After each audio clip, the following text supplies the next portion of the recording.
एक समय की बात है।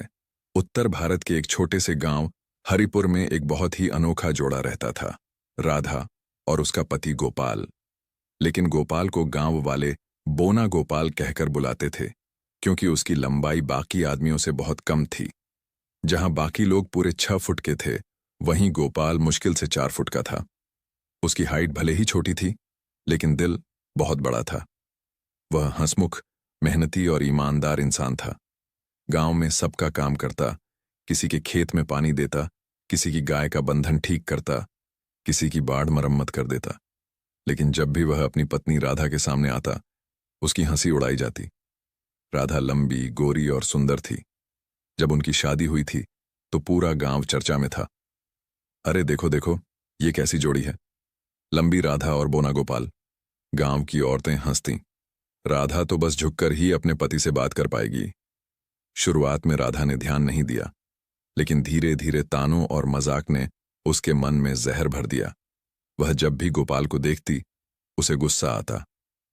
क्यों भगवान ने मुझे ऐसे पति के साथ बांध दिया, वह सोचती रहती। गोपाल फिर भी हमेशा खुश रहता। सुबह उठकर पत्नी के लिए चाय बनाता, खेत जाता और शाम को लौटकर उसके लिए फूल लेकर आता। एक दिन वह मुस्कुराते हुए बोला, राधा, देखो, तुम्हारे लिए गुलाब लाया हूं। राधा झल्ला गई। फूल लेकर क्या करूं मैं? तुम्हें कोई और काम नहीं है क्या? उसकी बात सुनकर गोपाल चुप हो गया। उसे बुरा तो लगा, पर उसने कुछ नहीं कहा। उसकी आदत थी दर्द को मुस्कान में छुपा लेना। गांव के कुछ शरारती लड़के रोज उसका मजाक उड़ाते। अरे गोपाल, तू तो अपनी पत्नी की परछाई के नीचे भी छिप सकता है। सब हंसने लगते। गोपाल बस मुस्कुराता और कहता, भगवान ने जो दिया है उसी में खुश रहो भाई। एक दिन गांव में एक बड़ा मेले का आयोजन हुआ। रेसलिंग, कुश्ती का मुकाबला होना था। गांव के बड़े बड़े पहलवान इसमें भाग ले रहे थे। गोपाल भी वहां पहुंचा। लोग उसे देखकर हंसने लगे। अब तू भी कुश्ती लड़ेगा क्या गोपाल? गोपाल ने शांत स्वर में कहा, क्यों नहीं? ताकत केवल शरीर की नहीं होती, हिम्मत की भी होती है।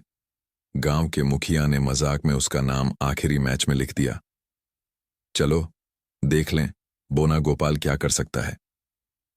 राधा भी भीड़ में थी। वह सब सुन रही थी, लेकिन उसे शर्म आ रही थी। अब ये लोग मेरे पति को हंसाएंगे, फिर मेरा मजाक उड़ाएंगे, उसने मन में सोचा। कुश्ती शुरू हुई। गोपाल का मुकाबला गांव के सबसे बड़े पहलवान भीमू से था। भीमू विशाल शरीर वाला आदमी था और गोपाल उसके सामने बच्चा लग रहा था। भीमू ने मुस्कुराकर कहा, चल बोने, जल्दी हार मान ले, वरना कुचल दूंगा। लेकिन गोपाल ने मुस्कुराकर कहा, हारने से पहले कोशिश तो कर लूं। मुकाबला शुरू हुआ। भीमू ने गोपाल को पकड़ने की कोशिश की, लेकिन गोपाल तेजी से झुककर निकल गया। उसकी लंबाई अब उसका फायदा बन गई थी। वह भीमू के पैरों के बीच से फिसलकर पीछे चला गया और जैसे ही मौका मिला, उसने भीमू की टांग पर जोर से धक्का मारा। भीमू लड़खड़ा गया।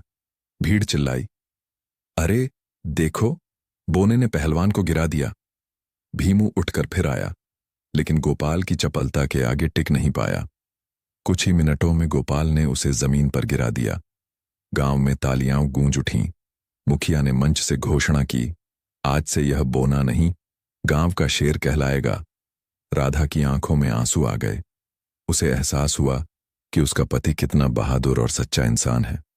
वह मंच पर दौड़ी और सबके सामने बोली, मुझे माफ कर दो गोपाल, मैंने तुम्हें कभी समझा ही नहीं। तुम छोटे नहीं, मेरे जीवन के सबसे बड़े इंसान हो। गोपाल मुस्कुराया। उसके हाथ में वही लाल गुलाब था, वही फूल जो वह रोज लाता था। उसने राधा को वह फूल दिया और बोला, फूल वही है, बस देखने का नजरिया बदल गया है। उस दिन के बाद राधा ने कभी गोपाल को बोना नहीं कहा। गांव के लोग भी उसका सम्मान करने लगे। गोपाल अब गांव के बच्चों को सिखाता था, ऊंचाई नहीं, सोच ऊंची होनी चाहिए। धीरे धीरे राधा भी उसके साथ खेतों में काम करने लगी। वह हर किसी को कहती, अगर दिल सच्चा हो तो कोई कद किसी इंसान को छोटा नहीं बना सकता। और इस तरह बोना गोपाल की कहानी पूरे इलाके में प्रसिद्ध हो गई। लोग उसे प्यार से गोपाल बड़ा दिल वाला कहकर पुकारने लगे। कहानी का संदेश, मनुष्य की पहचान उसके कद से नहीं, उसके कर्म से होती है। जो दूसरों की हंसी का कारण बनता है, वह एक दिन सम्मान का प्रतीक भी बन सकता है।